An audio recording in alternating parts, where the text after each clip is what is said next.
You scan your negative in with the scanner. You're going to find maybe it's crooked, it's all sorts of things. So what we're going to do here is we're going to teach you how to just sort of get it ready to go. All right, so the first thing you're going to do is you can either rotate the whole thing or you can crop it first. I am personally going to rotate it. So if I go to image, I say image rotation, I can say clockwise, which will go to the right, counterclockwise, which will go to the left, which is what I want to do. So I'm going to go counterclockwise like so. Then I'm going to crop my image. So I'm going to go to my cropping tool. I'm going to go up here, make sure I'm going to choose my width, height, and resolution. We are going to make these 5 inches by 7 inches by 150 pixels per inch. You can see that my thing is crooked here, so I'm going to flip-flop these arrows here. So there's my proper station. I can move my picture around here a little bit. I can move my mouse to the outside and I can rotate my picture, so I'm going to rotate it so that it's facing the right way up. And then I'm going to bring this bottom in here. Of course, I'm going to lose a little bit of my picture, but that's okay. I'm going to try to work on my composition so that I'm happy with the way it looks. Oops. I think that's okay. Then I'm going to hit my check mark, or I'm going to hit return on my keyboard. So there is my image. I see a little bit in the corner up here, so I'm going to redraw this. I'm going to bring this down just a little bit. All right, if you have trouble like this, what I'm going to do is I'm going to go, remember Command plus will zoom you in. If you hold down the space bar, it turns your cursor into a little hand and I can drag it over here. I'm going to pull this down a little bit closer. When you get closer with your magnification, oops, it allows you to make a little bit more of a sensitive move. I don't know, I'm getting stuck over here in the corner. There we go, perfect. Then I'm going to command minus, I'm going to zoom out. All right, so here's my picture. Oops, sorry, using the wrong tool here. Now, something you're going to notice is the first thing I can do is I can adjust my levels, right? So I'm going to go to the black and white cookie. Oops. Selective color. Sorry, accidentally I chose the wrong one, or my mouse is awfully slippery today.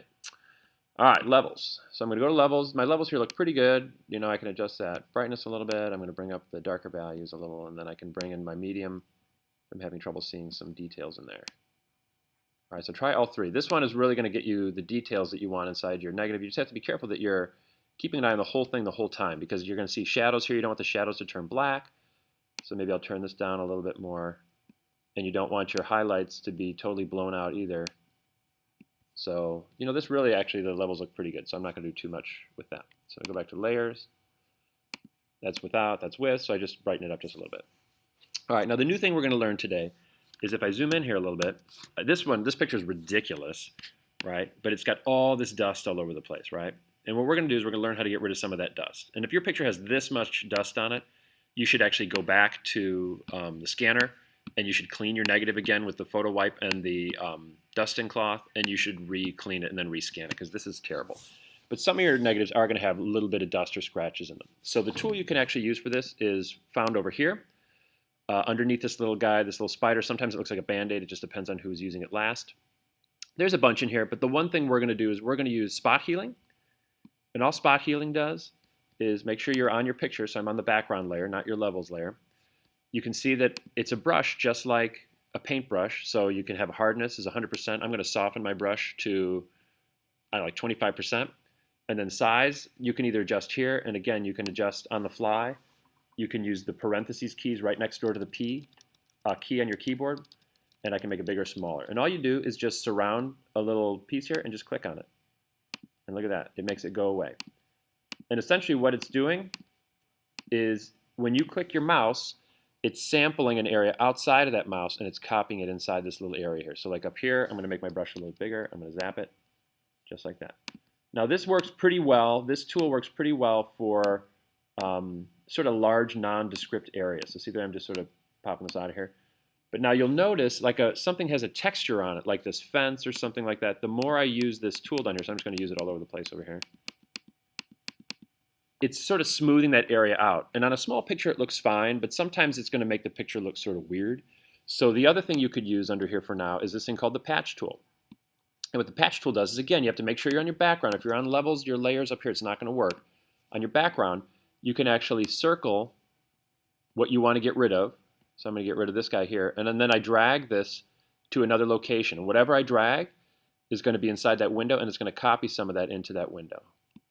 There we go. So look at that, right? So like down here, if I want to be pretty specific with this area right here, I can't just spot heal this one because it might look weird. I'm going to take this and I'm going to drag it. I'm going to drag it over here. And I'm going to try to copy part of that wheel in there like that, right? And if I click out here, deselect it. So there you go. So that looks a little better, right? Or if I even take this part and I go like this, and see how I'm sort of sliding it around, so I'm trying to line it up there a little bit.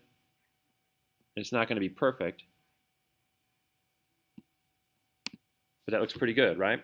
And then I can come over here. I can do this part here and do this on a different spot down here. Oops, but see, I grabbed some of that gray, so it mixed it in there. So you just have to sort of work with it.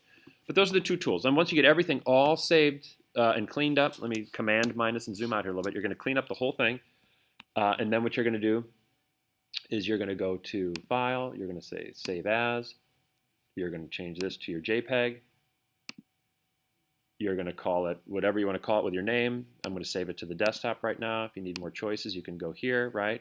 Here's my desktop. And then I'm going to hit the Save button down here.